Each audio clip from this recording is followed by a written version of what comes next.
Buenas noches, señor alcalde, don José Manuel García, doña María Jesús Torres, compañera Belén González, concejala de Participación Ciudadana, miembro de la Fundación García Agüera y todos los presentes que hoy nos acompañáis en este acto tan especial.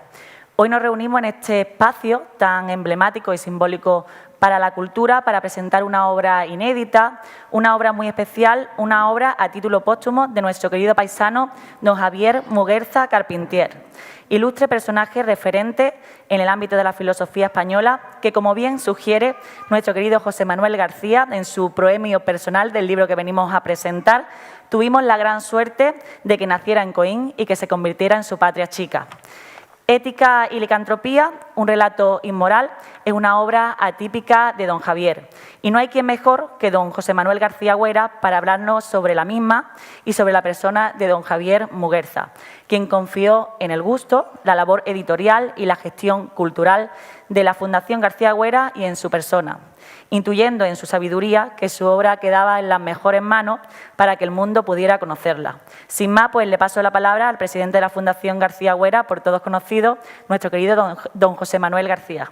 Muchas gracias, Doris. Tus palabras siempre son de amistad y son recibidas con mucha alegría. ¿Nos podemos quitar para hablar? Esto lo podemos quitar, ¿no? Bien. Bueno, pues buenas noches, amigos, amigas, familia, alcalde, a todos los aquí presentes, admiradores de un hijo grande, grande de esta tierra, como es el profesor don Javier Muguerza Carpentier.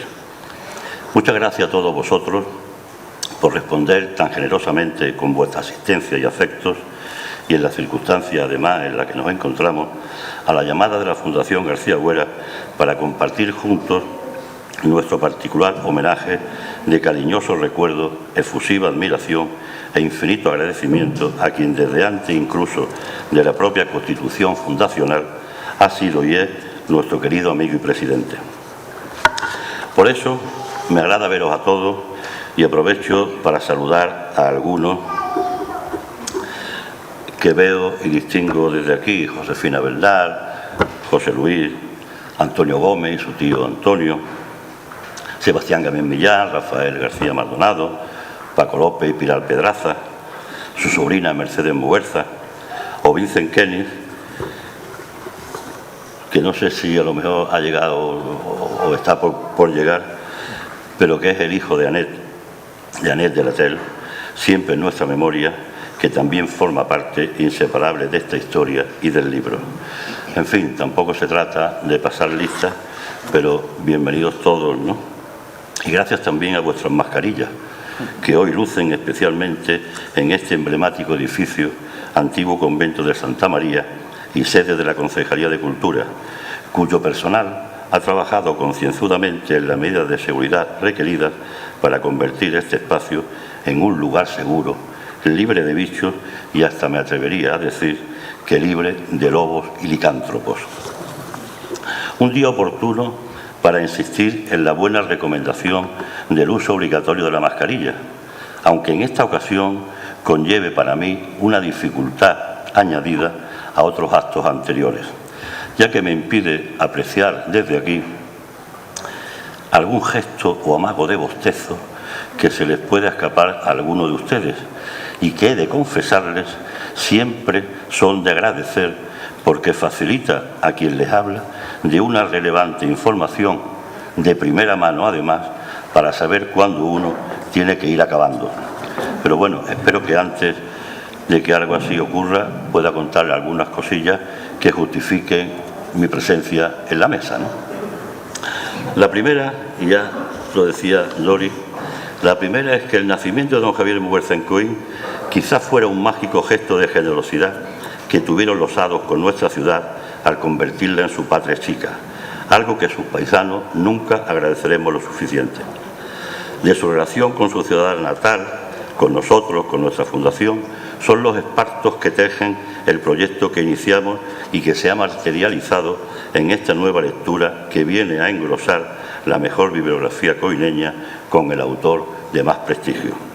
Y todo eso está relacionado con la publicación de esta obra única que él quería publicar también de esta manera, que es Ética y licantropía.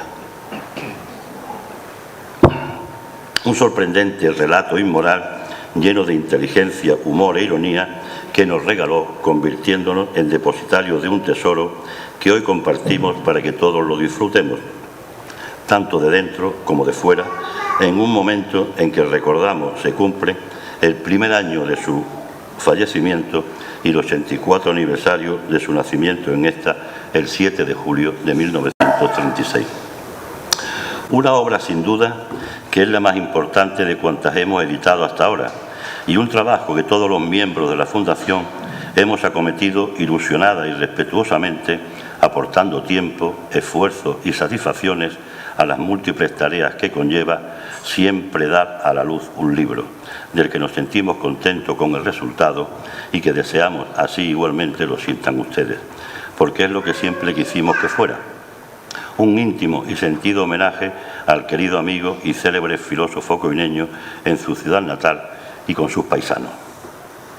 Del transcurso de los acontecimientos, de los encuentros, amenas e interesantes conversaciones, las idas y venidas entre Coín y Madrid, en definitiva, lo que posibilitó que este proyecto llegara a buen término es de lo que en parte les hablaré ahora y escribo a modo de proemio personal y no sin cierto pudor y atrevimiento en las páginas previas al relato principal, dejando obviamente a plumas más sabias que la mía los comentarios de expertos en la materia sobre la obra literaria con la que don Javier Muguerza nos atrapa y sorprende.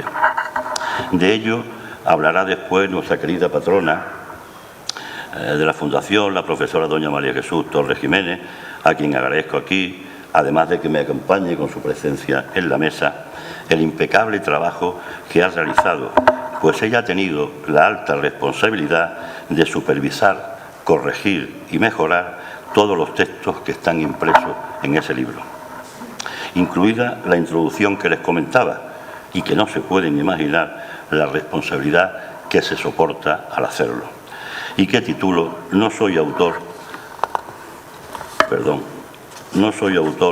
para editores impacientes. Una confidencia que don Javier me hizo un día de hace muchos años, con la que acabamos riéndonos juntos al descubrir también la coincidencia de que en estas cosas yo tampoco soy amigo de impacientes, ¿no? Venía a colación porque años antes, alguna que otra vez, le había comentado que nos gustaría publicar algo suyo y que no estuviese relacionado con sus trabajos de filosofía, puesto que estos ya se publicaban en editoriales especializadas. Nos interesaba precisamente alguna obra suya relacionada con su casi desconocida inclinación literaria y poética, alguna obra que por pudor o reserva el insigne profesor no hubiera publicado nunca o quisiera volver a publicar. Es decir, una obra literaria y no filosófica, aunque él considerara realmente que filosofía y literatura están esencialmente relacionadas. En uno de aquellos viajes a Madrid, en los que Maripepe y yo le llevábamos desde Coín noticias de nuestras actividades al presidente, un frío día de invierno, mientras tomábamos café en el cálido salón de su casa, Conchita, su esposa, con un gesto cómplice, volvió a sacar el tema de la posible publicación, pues estaba resuelta a animar a su marido a aceptar nuestra invitación, mientras él la escuchaba con una complaciente sonrisa. Un momento después, don Javier se levantó del confortable sillón y se dirigió a su despacho. Mientras tanto, nosotros continuamos animadamente charlando con Conchita. Al poco rato volvió con un sobre en sus manos que guardaba las hojas mecanografiadas de este opúsculo escrito años antes que nos regalaba, y al entregármelo lo recogí expectante y con entusiasmo no disimulado. Aquella noche, de vuelta en el hotel, lo leí una y otra vez.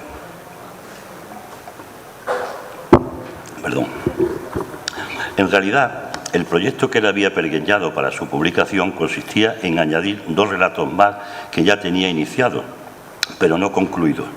Mucho tiempo después le pregunté por ellos y me dijo que tenía que retomarlos con tranquilidad.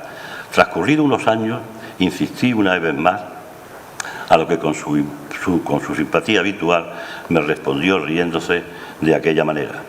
Querido José Manuel, yo no soy autor para editores impacientes. Y a mí, les confieso, ya no se me ocurrió preguntarle más por ello. Conversaciones y momentos que evoco como afortunada vivencia de un tiempo irrepetible y extraordinario. Pero los nuevos tiempos trajeron nuevas situaciones, entre ellas su salud quebrantada y desgraciadamente aquel proyecto quedó inconcluso. Han sido en esta fecha de aniversario cuando al relato se le añadiera el olor a tinta e imprenta para que este genial cuento literario llegue a nuestras manos como un guiño de recuerdo al querido autor. Y he de decirles también que aunque este libro, el texto de este libro, ya se publicó otra versión anterior a principios de siglo y 20 años antes de esta vez en unos cuadernos de matemáticos que se llamaban, don Javier quiso que se volviera a repetir, que se volviera a reeditar, a editar en la forma en la que lo hemos hecho, y ese fue, digamos, su empeño que nosotros gustosamente creo que acabamos de cumplir con la publicación de este libro. Han sido en esta fecha de aniversario cuando al relato, digo, se le añadiera el olor a tinta e imprenta para que este genial cuento literario llegue a nuestras manos como un guiño de recuerdo al querido autor.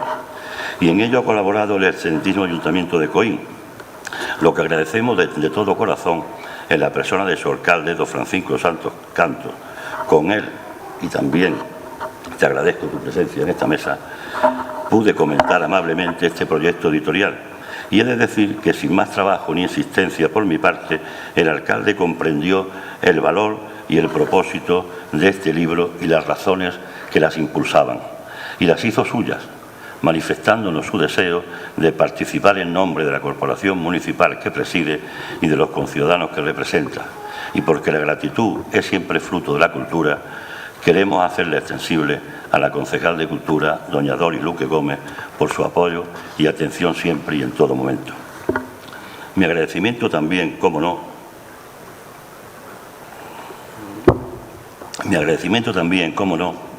a los miembros, colaboradores y amigos de esta fundación, que generosamente, siempre y dispuestos están ahí.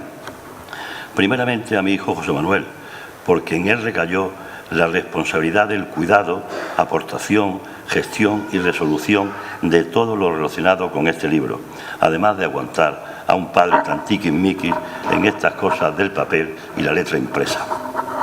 Igualmente, tampoco han sido ajenas Maripepa y Pepa, y hasta mi nietecillo Manuel, que también ha tenido cierta ocupación en la cadena de producción. Y por supuesto a José Miguel Barriento y Angelina Fernández, a María Jesús Torres y Michael Truman, a Paco Lomeña y Lo Azul, a Juan y María Ángeles, a José Antonio Urbano y José Luis García, y muy especialmente al pintor coineño Francisco Villalobos Santos, con quien tantos proyectos artísticos hemos vivido juntos por las espléndidas ilustraciones e imágenes que al hilo de esta historia se han sumado al relato y que a don Javier le hubiera gustado mucho. Y a la animosa Fuensanta Naranjo, nuestra impecable jefa de producción, que ha querido convertir este lugar para la presentación en un jardín donde al menos con seres tan vivos como las plantas podamos pasar a su lado estas horas de la noche. Agradecidos también al personal de la Concejalía de Cultura en la persona de Mariana Núñez, a los de Canal Coín Televisión en la persona de su director Miguel Agüera y demás servicios operativos municipales. Y dejo para este punto expresar nuestro mayor agradecimiento a don Javier por su afecto y cariño, los momentos de compartida amistad de la que durante tantos años gozamos todos los de mi casa, y resaltar su inmensa generosidad, inseparable de su carácter para con Coín y sus paisanos, y corresponder en suma a su ejemplar y sincero compromiso con el presente y futuro de nuestro pueblo, al haber dejado en esta tierra su huella universal ya para siempre. Por último, he dejado intencionadamente para concluir brillantemente mi intervención lo más importante, lo que viene a salvar con sensibilidad y poesía lo prosaico de mis palabras y le añadan la calidad de vida para que éstas acaben con un aplauso merecido, un aplauso que será para ellas, y les dedicamos en prueba de gratitud por tanta generosidad y colaboración en el buen resultado de esta aventura. Me refiero a la carta con la que han deseado sumarse esta memorable noche al recuerdo de su esposo, doña Concepción López Nogales, y de su padre, Icíar Muguerza López, que me han enviado para que en su nombre se la lea en el bello patio que nos acoge, y que para mí es un gusto y un privilegio hacerlo ahora mismo. Con permiso, que merece.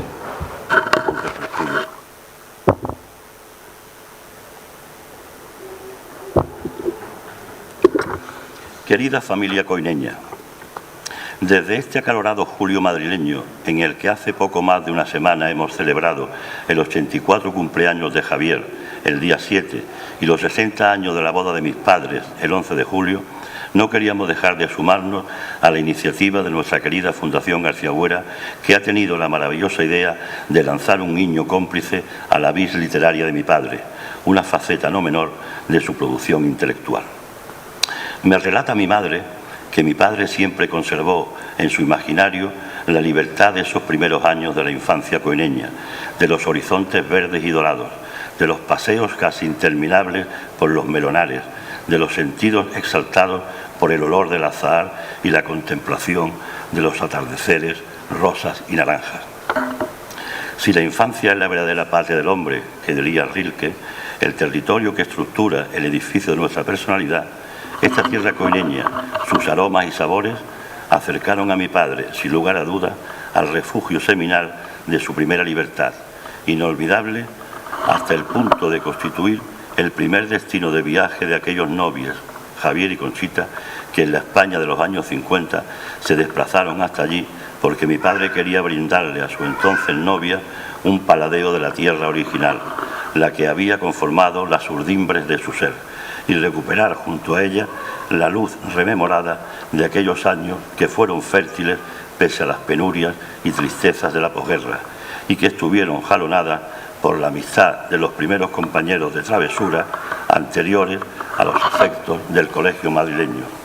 Recuerdo anécdotas relatadas por él de orquestas de kiosco y de niños chupando limones para hacer ensalivar a los flautistas, comprobando con regocijo cómo aquellos empezaban a empapar la flauta y tenían que interrumpir el concierto, o aquellas otras memorias impresionantes de limosnas de pan y de mujeres lorquianas enlutadas. Finalmente, creo que la luna de esta noche en Coín será menguante, cosa que me alegra porque sé que así los asistentes a la presentación del relato estarán a salvo de las consecuencias derivadas de la lectura del mismo. Es lo que tiene la buena prosa. Sus efectos se sienten en la vida diaria. Quizás la abundancia de filósofos en Coín arroje una abundancia paralela de licántropos. Estén ustedes preparados, en todo caso, para la próxima luna llena. Un abrazo grande de Conchita e Icíar.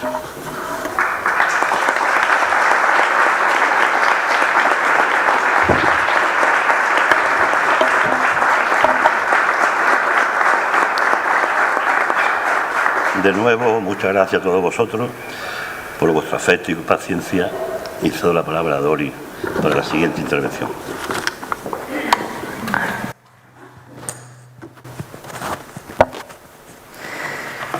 Muchas gracias, José Manuel. Nos sumamos al agradecimiento que has enumerado en tu intervención. Hoy contamos con una mesa de excepción para la presentación del libro Ética y Licantropía en honor a don Javier Muguerza, y para ello pues tengo el gusto de presentar a doña María Jesús Torres Jiménez, coineña, miembro del patronato de la Fundación García Agüera desde su constitución, y según me dice José Manuel, persona imprescindible que ha participado en todos los proyectos culturales en los que se han embarcado, y como ejemplo pues este acto. María Jesús cursó estudios de Filología Hispánica en las Universidades de Granada y Complutense de Madrid, doctorándose en la de Málaga.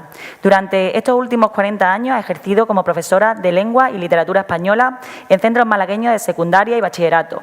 Ha colaborado con la Open University del Reino Unido como profesora de Lengua Española y es considerada en el ámbito académico español una de las grandes conocedoras de la figura y obra de San Juan de la Cruz, de cuyo romance trata su último libro publicado recientemente.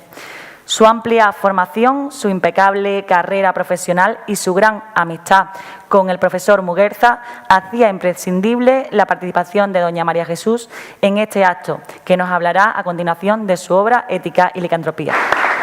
Muchas gracias. Bueno, en primer lugar, me parecen muy generosas las palabras de la concejala. Se lo agradezco muchísimo la presentación que hace y yo quisiera pues manifestar la alegría que siento y de estar aquí en este contexto maravilloso, precioso, que han logrado separar unos a otros con esas plantas espléndidas y veros a todos con las mascarillas y mi olor a jazmín. Me parece todo irreal.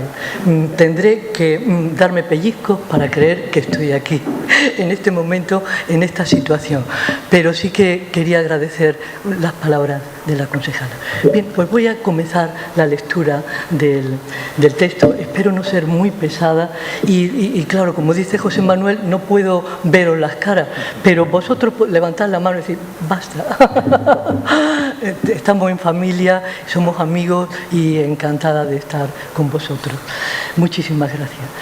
Bien, en primer lugar quiero dar las gracias al señor alcalde, don Francisco Santos Canto, y a doña Dori Luque, concejala de Cultura, por la colaboración y apoyo del consistorio a este proyecto editorial de la Fundación García Agüera. Concretamente por la publicación de esta obra literaria que, como ha dicho José Manuel, de don Javier Muguerza, única en este género y hasta ahora inédita. Y también agradecer al presidente de la Fundación, don José Manuel García, por su pasión incansable con todo aquello que se refiere al enriquecimiento cultural de nuestra querida ciudad de Coín. Gracias. Dicho esto, quiero añadir que este acto me parece doblemente importante. Por una parte, como dije anteriormente, es la única obra literaria escrita por don Javier Muguerza y hasta ahora inédita, y esto ya en sí hace que este acto sea excepcional y único. Pero, por otra parte, me parece digno de destacar el que esta presentación se haga en Coín, su ciudad natal, donde pasaba sus vacaciones escolares, tal como han explicado tan bellamente Conchita e Icíar, después de un largo curso en Madrid en el Colegio de los Marianistas. Gracias. Siempre que tenía la oportunidad, mencionaba sus estancias veraniegas y a sus amigos queridos e inolvidables del Albaicín. Así lo recuerdan también miembros de mi familia, mi abuela María Rosa y mi madre, y lo describían con nostalgia y entrañablemente así: aquel niño de pelo rizado y rubio, de ojos azules, tan bondadoso y simpático, con su acento más castellano que coineño, feliz entre un montón de chiquillos de su edad que disfrutaban correteando en plena libertad por todas las callejas y trotando por los campos coineños. Aquí vivió, sin lugar a dudas, momentos muy felices de su infancia. Coín fue su paraíso infantil, su paraíso perdido.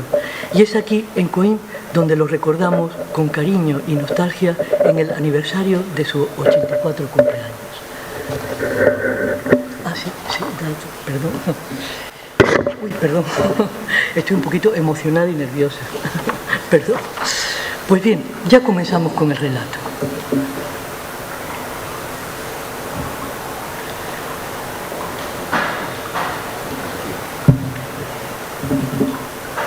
Ya el título de la obra nos sugiere que el autor quiere jugar con el lector.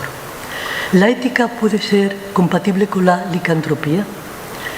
¿Qué hilo racional argumentativo puede existir entre estos dos conceptos? Comencemos por delimitar el significado de ambos términos. El diccionario de la Real Academia Española nos ofrece varios significados de ética. En la segunda entrada la define como recto, conforme a la moral. En la cuarta entrada, como conjunto de las normas morales que rigen la conducta de la persona en cualquier ámbito de la vida: ética profesional, ética cívica, ética deportiva, política, etc. Y por último, en la quinta entrada, define la ética como parte de la filosofía que trata del bien y del fundamento de sus valores. Es decir, el concepto de ética está relacionado con el bien moral, con la conducta moral.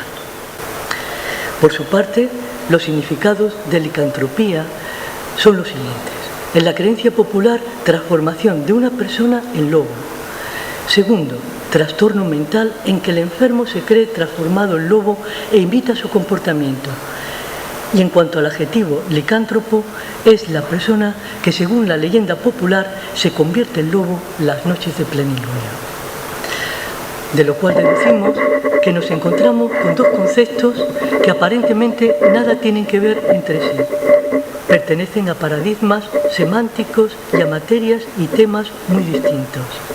En resumidas cuentas, nos podríamos preguntar en lenguaje familiar que todos entendemos, ¿qué tiene que ver el tocino con la velocidad? La respuesta lógica, en principio, es nada. Pero el autor nos aclara en el subtítulo el tipo de texto que él ha creado. Relato y entre paréntesis in y luego moral. Pues bien, este es el quid de la cuestión. Estamos ante un texto literario cuyo género es el relato, no es un estudio riguroso sobre filosofía ni licantropía, sino que es un texto literario imaginario, un relato, y eso lo explica todo. Solo la literatura se puede permitir la libertad para crear sin necesidad de adaptarse a las leyes rigurosas del pensamiento, ni tampoco acomodarse a la norma de la lengua estándar o común. De hecho, las obras universales de la literatura son aquellas cuyo autor ha creado un estilo propio, un género nuevo, y ha transformado y enriquecido su propia lengua, es decir, ha roto con los cánones lingüísticos y literarios tradicionales. Aclarado estos conceptos, vamos a pasar a resumir brevemente el argumento sin arruinar el suspense y el desenlace de la obra al lector. Pues bien, el protagonista es Ataúlfo Rodríguez. Es profesor de universidad y, como Javier, es profesor de ética. Es un personaje mediocre, tímido, acomplejado e inseguro. Suele ser invitado a dar conferencias en los pueblos más lejanos y recónditos, en insignificantes pueblos costeros, en lugares como balnearios para la tercera edad, casas de la cultura. Va de pueblo en pueblo como si de un feriante se tratara. Saca sus folios ya amarillentos y que conoce a la perfección, y cuyo título de la conferencia es La crisis de los valores en nuestro fin de siglo, basada en su obra filosófica, publicada pero poco leída, titulada rimbombantemente La inmarcesibilidad de la ética. Y hay que aclarar que este término es inexistente, no aparece en el diccionario de la Real Academia. Solo existe inmarcesible, con el significado único de aquello que no se puede marchitar.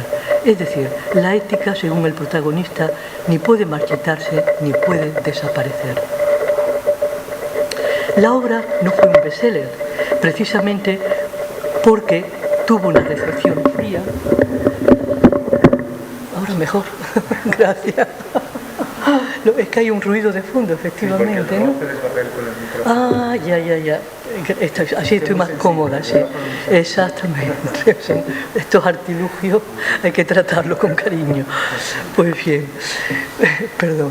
Entonces, pues bien, pues va recorriendo de pueblo en pueblo, como acabo de decir, como en el extremeño de Campo Real en La Mancha. Todos los topónimos son de la invención del autor. La primera localidad que aparece en el relato es en la Casa de la Cultura de la playa de la Almunia, donde imparte su conferencia, que ya había leído anteriormente en 9 localidades distintas. Hago mención de este lugar porque allí aparecerá, además del protagonista, Ataúlfo Rodríguez, el personaje femenino de la obra, Esperancita. Es una mujer joven, de rasgos y ademanes suaves, cuya misión es la de presentar al conferenciante, del que resalta su grave y melodioso tono de voz, como si se tratara de un tenor. Y ya en la primera fila le oye su exposición con auténtico embeleso, para extrañeza del propio Ataúlfo. Menciono a otro personaje que aparece en todas sus conferencias, emboscado en las últimas filas, no como un fan incondicional, sino como un crítico inmisericorde, como un reventador de aspecto caricaturesco, de redonda cabeza, sus ojos y gafas redondas, que también jugará un papel decisivo en la obra. Y finalmente, otro dato relevante en el relato es el lugar recóndito donde tuvo que dar su manoseada conferencia, obligado por un compromiso de amistad, doña Angustias, conocida de la familia de toda la vida, que lo seguía llamando a tal fin para su disgusto y que lo invitaba a comer todos los años el Día de los Santos Inocentes. Así pues, tuvo que encaramarse hasta aquel lugar perdido llamado Pico de Arévaco, en el cual ni había línea de autobús que lo llevara desde la estación de tren hasta el centro del pueblo y tuvo que tomar un taxi destartalado atravesando intrincados, neblinosos y tétricos parajes de bosque, cumbres todavía nevadas, grisáceas y solitarias ruinas que producían auténtica inquietud, temor y escalofríos. Todo ello acentuado por la conversación con el extrañado taxista que estaba deseando llegar al recóndito pueblo antes de que anocheciera. Ataulfo, para romper el silencio, le preguntó si por aquellos tétricos parajes había lobos, y la respuesta del taxista fue lacónica: más de los necesarios. Y hasta aquí interrumpo la narración para no arruinar el desenlace. Pues bien, en esta breve síntesis, con permiso, voy a beber un poquito de agua y así descansan ustedes también.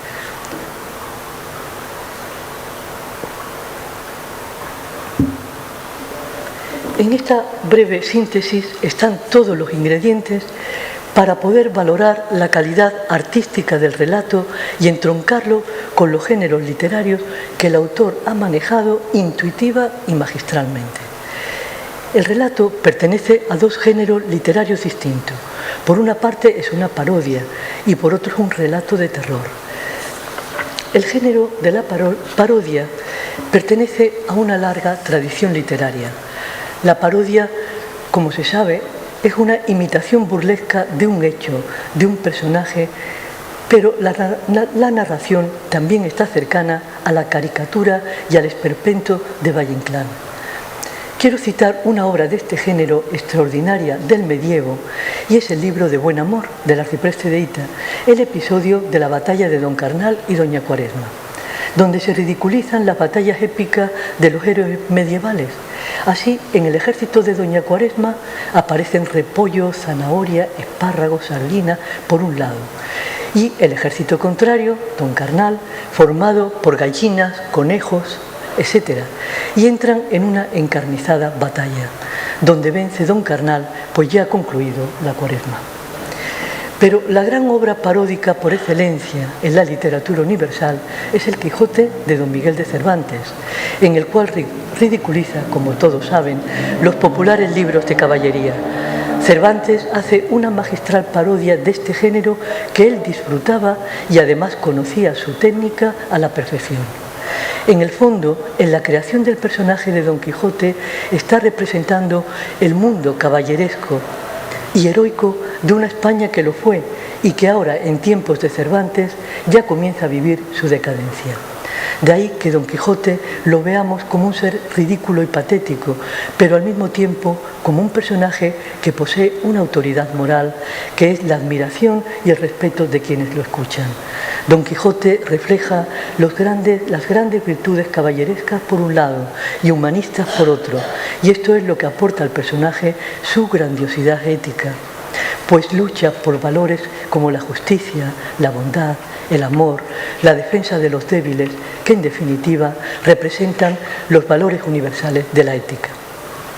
Pues bien, Javier Muguerza hace una parodia divertidísima del mundo académico universitario, que es un mundo profesional y al que dedicó con apasionado empeño toda su vida, pues es de todos conocido que es uno de los pensadores más valorados y admirados en el mundo de la filosofía actual por sus magistrales aportaciones en este campo.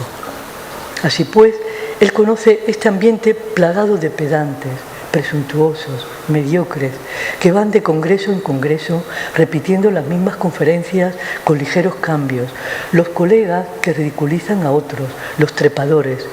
Todos los personajes que pertenecen al mundo académico son caricaturas, como el protagonista Ataulfo Rodríguez, como su colega Segismundo Romualde, que arrastra fonéticamente sus palabras con un tono de pedantería.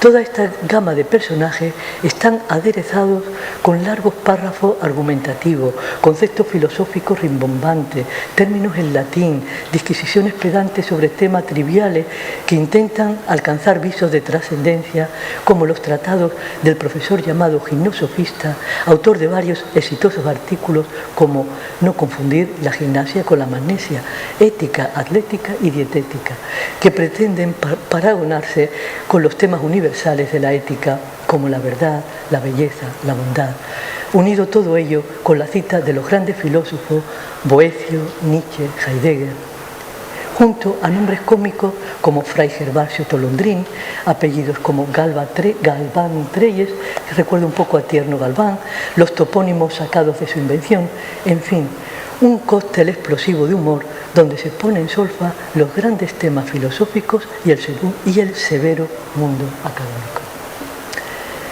Bien, el otro género narrativo que el autor entrelaza con la parodia académica es el relato fantástico de terror, también en clave paródica. Este tipo de relato fantástico y de terror, como fue la novela gótica, los relatos de fantasmas, de vampiros, leyendas de hombres lobos, etc., surgió en el siglo XIX en el romanticismo y adquirió su pleno desarrollo precisamente a finales del siglo, en la época del positivismo, del desarrollo científico y técnico, paradójicamente. El éxito de este tipo de narraciones ha continuado hasta nuestros días, pues se siguen publicando con gran éxito, por ejemplo, las obras del recientemente fallecido Carlos Ruiz Zafón, y también se proyectan en la pantalla de los cines con un éxito clamoroso. Pero desde que el ser humano comenzó a expresarse y a comunicarse a través de signos y de símbolos lingüísticos o plásticos, ya se inició la creación de la mitología, de cuentos y leyendas como una forma de interpretar el mundo que le rodeaba, cargado de misterios y de peligros, de temores que no podía ni dominar ni comprender. El hombre vivía y vive inmerso en un mundo omnipotente e incontrolable que lo aterra y nos aterra.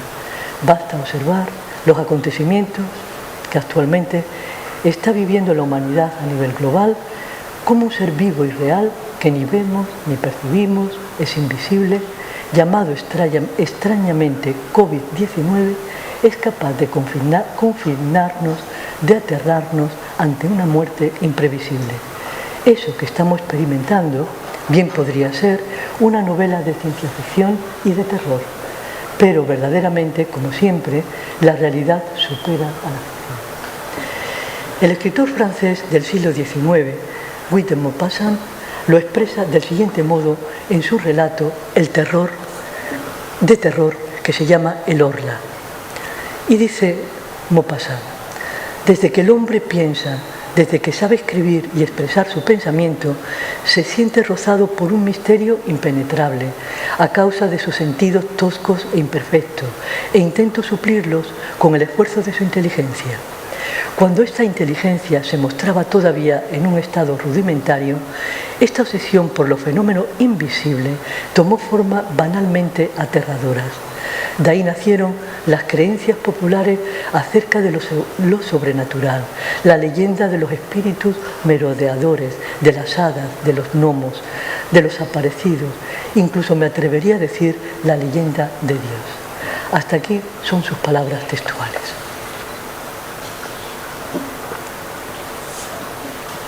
Dentro del género de terror, el más importante en el siglo XIX fue la novela gótica, creada por escritores de Gran Bretaña como Horace Walpole, y se desarrollan en castillos medievales, en ruinas llenas de laberintos, mazmorras ocultas, ambientes sombríos, aderezados con ruidos de cerrojo, de puertas que se abren y se cierran, de sombras tenebrosas, donde aparecen personajes femeninos frágiles e indefensos, como una constante dentro de este género. Muy cercano al género gótico se desarrolló con mucho éxito también el relato de fantasmas, de espíritus de ultramundo, que habitan en mansiones tétricas en cementerios. Dentro de este estilo hay que citar la obra de Gustavo Adolfo Bécquer, El monte de las ánimas, y también habría que citar al escocés Stevenson con su obra Dr. Jekyll y Mr. Hyde, cuyo tema desde un punto de vista psiquiátrico es el trastorno de personalidad relacionado también con la leyenda del hombre lobo. Pero existe otro tipo de relato de terror en el cual los escritores proyectan sus propias patologías psicológicas. Es el caso de los relatos del genial Edgar Allan Poe y del francés ya citado Maupassant. Ellos crean un mundo extraño, amenazante y terrorífico. Los temas de ambos escritores nacen de formas irracionales de su mundo interior, de sus obsesiones, de sus alucinaciones, de sus pesadillas, que los autores proyectan en la vida cotidiana de los personajes de sus relatos con visos de una realidad opresiva y de un ambiente asfixiante. Es decir, sus patologías psicológicas las transforman en materia artística.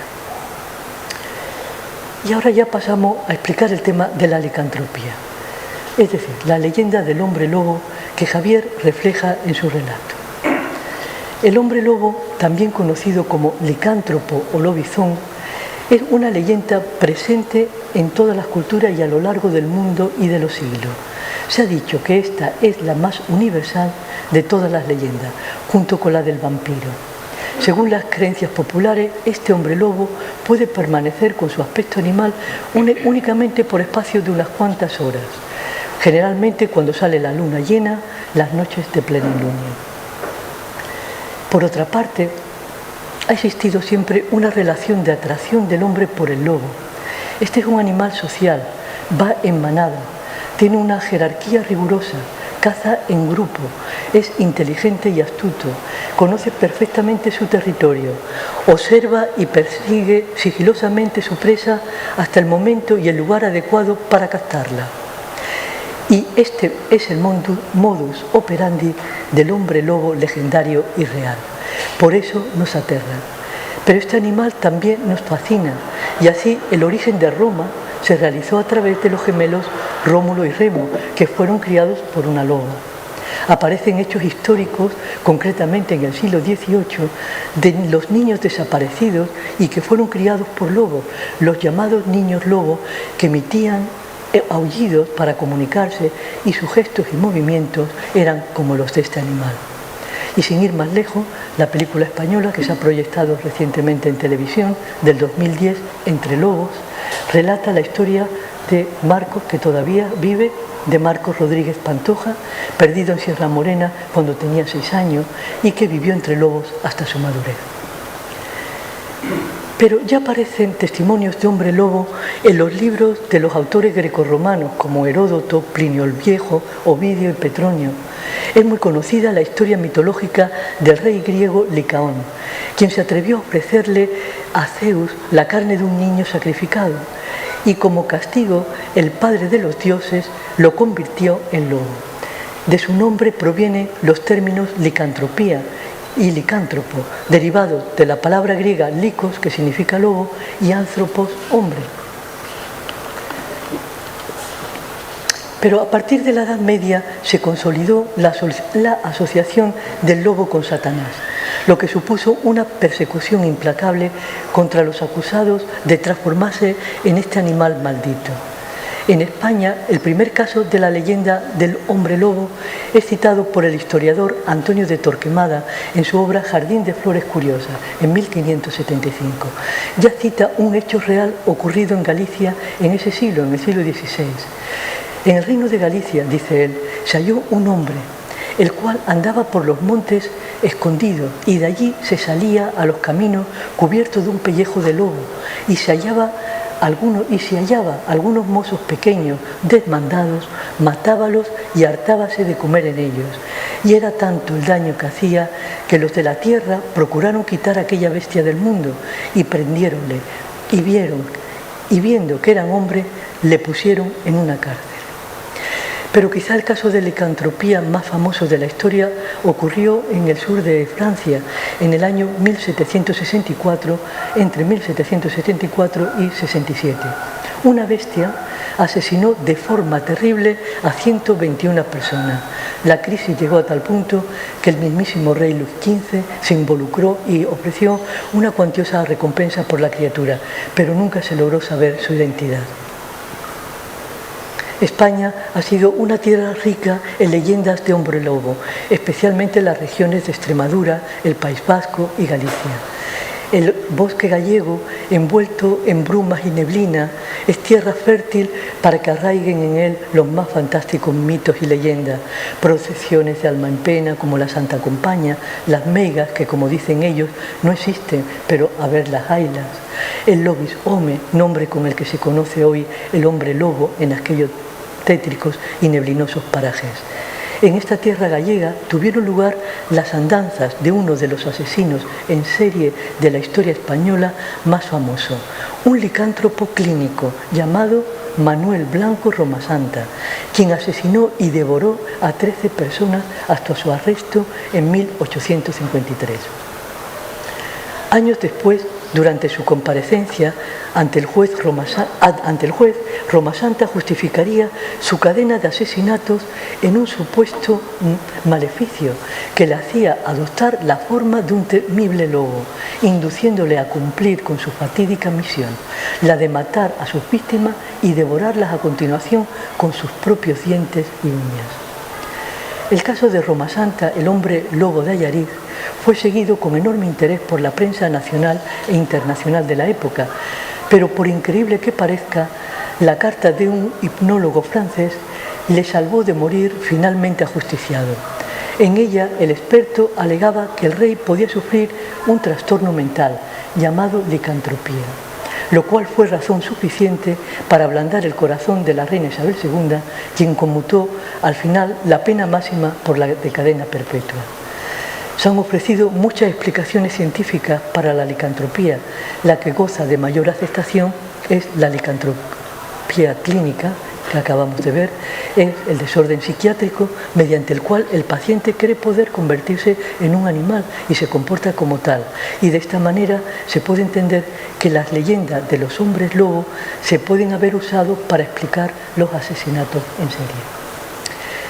En fin, con este bagaje cultural y real se explica el éxito de este tema en el cine actual. La primera película ya de Hombre Lobo se realizó en 1913 y después películas conocidas como Un hombre lobo americano en París, otra Lobo de Jack Nicholson, el hombre lobo protagonizada por Benicio del Toro, etcétera, y un largo etcétera. Pues bien, ya termino. Como conclusión, lo destacable y original del relato de Javier Muguerza es el haber reflejado en su narración el mundo académico universitario y la leyenda del hombre lobo en forma paródica. Es decir, que todo esto tan trágico que yo cuento, pues en el relato es pura comicidad, es puro humor irónico y esperpéntico.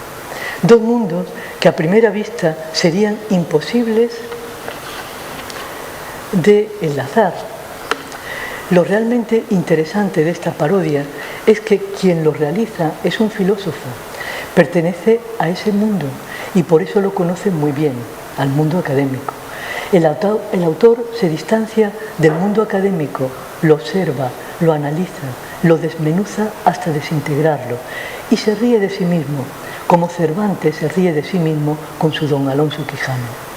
El relato de Javier es de una gran riqueza técnica, pues sintetiza y entrelaza en este el terror, lo satírico, lo iconoclasta, lo esperpéntico, lo sobrenatural, en un relato paródico que se puede calificar, sin exageración, de magistral en su género.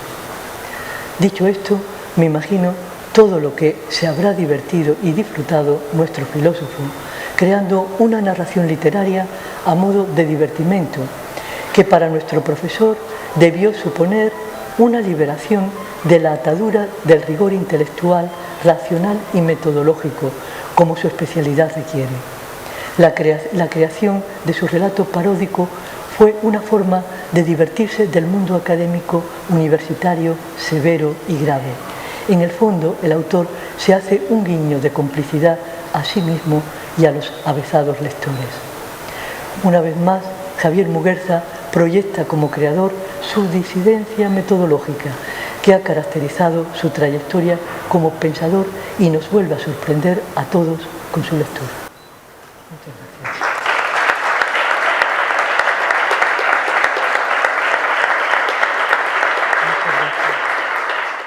Muchas gracias por su presencia, por su intervención, doña María Jesús.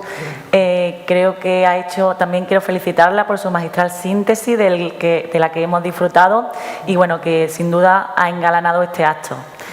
En representación del Ayuntamiento de Coín forma parte de esta mesa pues nuestro alcalde, don Francisco Santos, y siendo una inquietud de la Concejalía de Cultura y del Ayuntamiento de Coín hacer un homenaje a la persona del profesor Muguerza, vimos en este proyecto planteado por la Fundación García Agüera pues que podría ser la oportunidad perfecta y por eso pues no dudamos ni un momento, como bien ha hecho referencia en su intervención José Manuel, pues en colaborar con el mismo.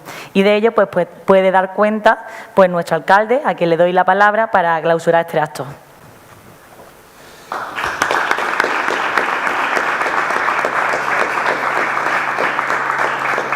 Muchas gracias, Dori, por tus palabras. Bueno, para mí, en primer lugar, quiero decir que es un placer estar aquí esta noche después de tantos meses que hemos pasado unas situaciones bastante complicadas. Y la verdad que encontrarnos aquí en este maravilloso patio de nuestro convento de Santa María de la Encarnación y en un evento tan importante como presentar este magnífico trabajo de la Fundación, pero en la que a su vez pues tenemos uno de los trabajos que para mí son de los más importantes de don Javier Muguerza, pues la verdad hace que sea incluso más especial que esta noche estemos aquí y que este día pues es una realidad, ¿no? Después de tantísimos meses de trabajo por parte de la Fundación y bueno, que como ya se ha hablado en varias ocasiones a lo largo de esta noche, pues ha tenido una colaboración mutua por parte del Ayuntamiento de Coín, por supuesto, a través de Doriluque, a través de la Concejalía de Cultura.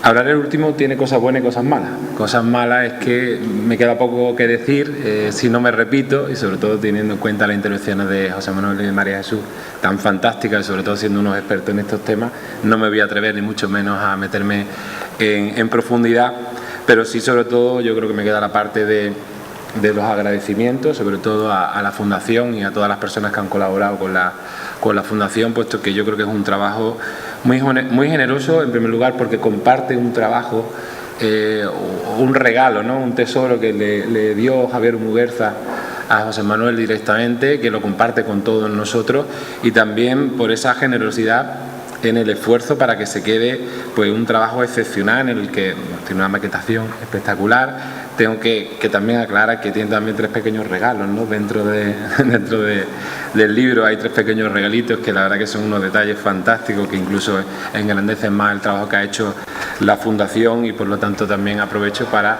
aconsejarle a todos ustedes que tienen allá al fondo la posibilidad de llevarse uno de los ejemplares que hemos puesto a disposición, tan solo creo a 10 euros, ¿no? Ahí está al fondo la chica.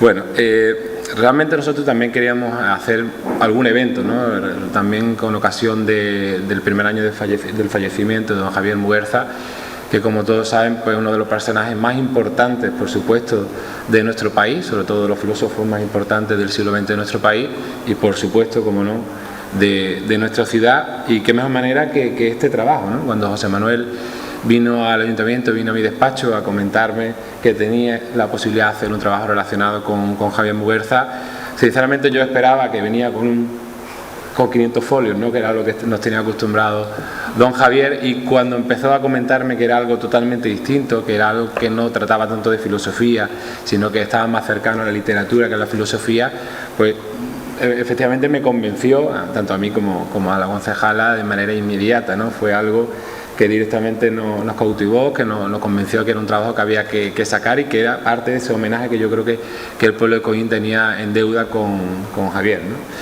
Es cierto que ya tuvimos un homenaje, ¿no? Con el otorgamiento de la medalla de la ciudad en el año 2016, quizá vino un pelín tarde, y de hecho lo comenta en el libro, puesto que no pudo asistir personalmente don Javier, ya estaba de salud un poco ya más, estaba un poco regular y no pudo venir, pero bueno, en cualquier caso, él lo agradeció muchísimo en la distancia, puesto que estaba en Madrid en aquel momento y lo recibió, pero en cualquier caso yo creo que era también importante que por parte del Ayuntamiento tuviéramos este tipo de gesto y reconocimiento a través de la publicación de este libro.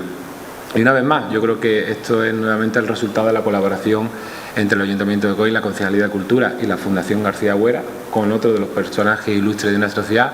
Allá al fondo podemos ver el cartel y en aquella esquina la puerta que da acceso al Centro Antonio Reina Manescao, que era otro punto, ¿no?, donde el pueblo de Coín tenía esa deuda con otro de los ciudadanos ilustres, y en tan solo un año yo creo que podemos decir que hemos cumplido con dos hitos fundamentales, y yo creo que van a ser históricos en nuestra ciudad, como es la apertura de ese Centro Antonio Reina Manescao y de este libro que como decía, yo lo comentaba anteriormente para Canal Coín. Pienso que para mí personalmente es uno de los trabajos más importantes que ha hecho Javier, no en cuanto quizás al trabajo técnicamente hablando, sino porque, como decía, es algo que no era lo que nos tenía acostumbrado con un trabajo de filosofía o filosófico, sino que era un tema más literario. Así que yo creo que sobre todo levanta la expectación del público, tanto los que están más acostumbrados a leer sus trabajos habituales como para los que no, así que, pues, como decía anteriormente, aprovecho para invitarles a todos a que hagan esta lectura. Así que, como decía anteriormente y finalizo, agradecerles a todos ese grandísimo trabajo por parte del Ayuntamiento de Coín. Como siempre, José Manuel, la Fundación García Agüera tiene las puertas abiertas para este y para otros muchos más trabajos, así que muchísimas gracias a todos y esperemos vernos próximamente con otro gran trabajo de la Fundación. Gracias.